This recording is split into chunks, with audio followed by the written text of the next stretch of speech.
आता आपण ताकाची कढी बनवणार आहोत, त्याकरता अर्धा लिटर मी हे रेडीमेड अमूलचं ताक घेतलं आहे। फोडणीसाठी 4 ते 5 लसणाच्या पाकळ्या चेचून घेतल्या आहेत। अर्धा चमचा राई, अर्धा चमचा जिरं, 2 सुक्या लाल मिरच्या, पाव चमचा हिंग वापरणार आहोत, थोडीशी कढीपत्त्याची पानं आणि हिरवी मिरची देखील बारीक चिरून घेतली आहे। अर्धा चमचा हळद, चमचाभर गूळ आणि चवीप्रमाणे मीठ वापरणार आहोत।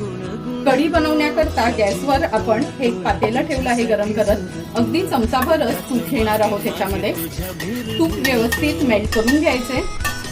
तूप व्यवस्थित मेल्ट करून घेतलं का ह्या फोडणीच्या वस्तू आहेत ना सर्व, राई, जिरं, लसूण, मिरची, सुकी मिरची, कढीपत्त्याची पानं ही फोडणीला घालूया। आता ह्या फोडणीमध्ये थोडंसं हिंग घालते, अर्धा चमचा हळद ऍड करते। फोडणी व्यवस्थित मिक्स करून घ्यायची आहे। अगदी चमचाभरच तुपाचा वापर केला आहे। जे अर्धा लिटर ताक होतं ह्या तांब्यामध्ये मी काढून घेतलं आहे, हे ऍड करते।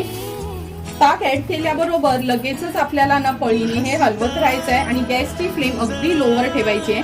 फक्त पाव पेला एवढंच मी पाणी ऍड करणार आहे। चवीप्रमाणे मीठ ऍड करूया। थोडंसं गूळ घेतलं आहे ते ऍड करते आणि 5 ते 6 मिनिटांसाठी कंटिन्यू ही कढी आपल्याला अशी फिरवत राहायची आहे।